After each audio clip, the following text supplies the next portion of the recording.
Hey, this is part 2 of my playthrough as Gaiorix of the Gauls. I'm about to settle my third city, turn 172. I sent my settler here because that's a good enough distance along fresh water. It's kind of nestled between these mountains for protection. I feel like this Gaulish Empire is going to be a lot kind of like Switzerland a bit. Gaiorix, a little bit, but I'm not bi. I'm gay, so we're gonna say not bi Brax, but gay bros. That's cool. And I did change a very cum to a hairy cum because it makes more sense to me. So now that I got this, I'm gonna just let my set up some like why I do this is because when I get my workers built, I know where to send them, and I can like prioritize it. Like, oh, mines are first for the Gauls, and then like special luxuries like the spices I gotta develop. So I've built a lot more farms, as you can see, developed a lot more resources than in the last video around a dick toucher.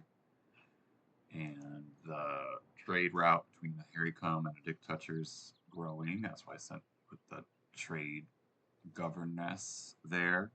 And I put the librarian governor here. There's not a governor in here yet. I just founded it. You just watched that foundation occur. And let's go through another turn or so. Oh, let's figure out what we're going to build. I always build a Gésat. That's how I would say it in French, but I don't know if that's how I do it. Until I have the governor that is the one who makes the guild master, the surveyor. I let all cities build builders. And put these in here. I just go by it, speed. That's the fastest, so we'll build, a monument first to allow us to research heroes as well, and then we can then get a Gésat, and then a granary, and then a worker builder to develop these mines, which that's diamond, I think, right? Yeah, diamonds. Lake of the West. We got West Lake. We got Newcastle Lake. We got this river, which is what river? Sometimes it doesn't show. Anyway, the tooltips or whatever they're called. That's a funny phrase. All right, so that was a turn here. We got some areas to grow around. Here we come, but I try to focus on buying territories around a single city first, and that's a dick toucher. And then I'll move to buying territories around a hairy cum, and then I'll move to once I buy enough territories around there, move to buying territories around gay bros, and that's how this will go. I want to check back with you when I have another city being built, and I think it's going to be a city that I have sent out from a hairy cum. I do have another colonist set up from a dick toucher, but we'll see. See you around then. And this is part 2 of today's playthrough. Alright, it's turn 2:30. And we're moving along. Got some action going on as the Gauls. What kind of seems like the Celts in this game? The continental Celts. They place me in this strange position at the edge of this map, right? And yes, the United States has more cities than me, so does Canada, so does Norway, and the Incas are somewhere, but I don't know. But I got some 2 city-states on my side. This one was on my side. Then someone stole it with Amani, their governess, who they marry off, right? We're going to send this in to attack. We're about to build a city, but I wanted to show you that I do fight barbarians, they're called in this game. But it's mainly because I wish I could like do something more like in the religious part of the game, you can convert barbarians into your people group, which I think is really cool. But I wish there was a way you could do that without money earlier in the game. Like I could click on here and I can recruit or even, uh, pay off to join me, right? Or well, it doesn't really join me. It doesn't. It's see when you pay the clans, as they're called in this game, which whatever. Um, they don't become part of you. They become their own city states, which is cool because then you can trade with them. But if I'm like this player who wants to liberate the AI little citizens and control them with a human, that's whatever. That's my little gameplay mission. Then I'm gonna be like destroying these and then conquering these while if a war gets waged with me from one of these places, then they will feel my wrath. Victoria's gonna revolt and probably join America, it looks like. But anyway, that's a little drama down there. So let's attack this warrior. They do put them as mixed or co-ed units for the sake of inclusion for Civilization 6. We're not being historical. I mean, maybe there were women. I don't know the full facts, but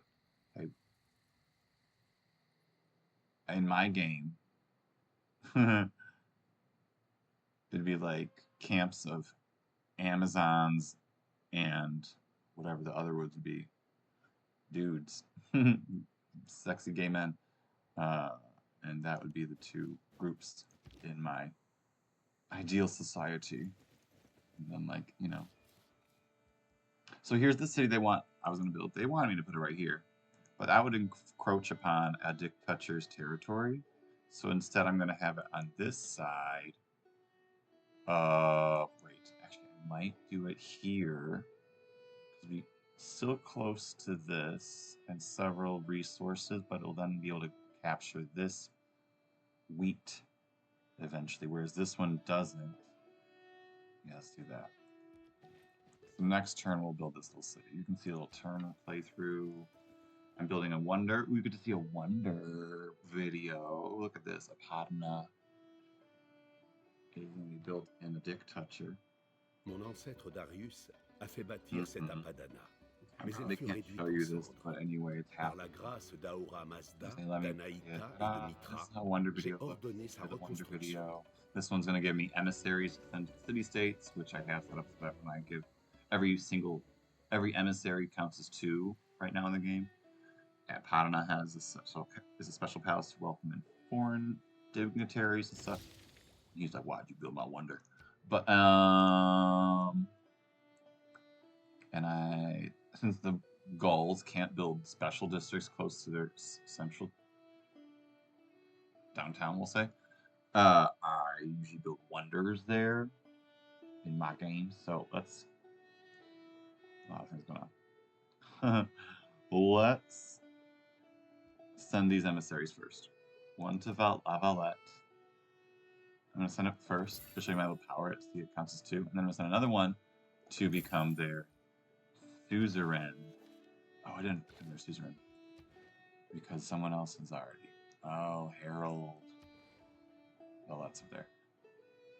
Valette's cool because I can use faith, which I have a lot of, usually, to build buildings in the downtown district. Which is like, monuments, temples, not temples, granaries. Temples are later. I'm going to go ahead and build this city for y'all. Oh, they just flashed me away. I hate when the game does that. That's something that shouldn't happen. I think they left us to the city. Whatever, camp. I mean, it's cute. I wish we could build forts like that in the game. Our forts in the game look really medieval-y, and we could build little forts like that. If the barbarians can, we can. We are supposedly more advanced than them. Why can't we build those around the little territory and have little people camping out? We're gonna name that city soon. Okay, Lutece. Okay, that I like to keep accent marks in this game, so instead of Lutece, which is the ancient name for Paris, if you didn't know. City of Lights. It is a city on a hill, but like the hills have been like, you know, Notre Dame's there now. Notre Dame. Lutece. So Lutece, I like to do Phallu, because phallus is sacred. And for Saint French, Phallu.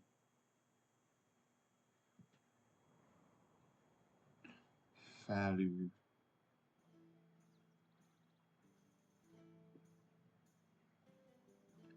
Phallutesh.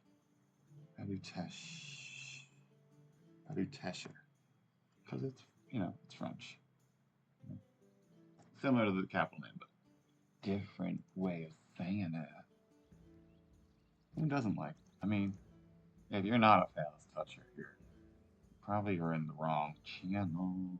Just like... So, if you also notice, I'm about to...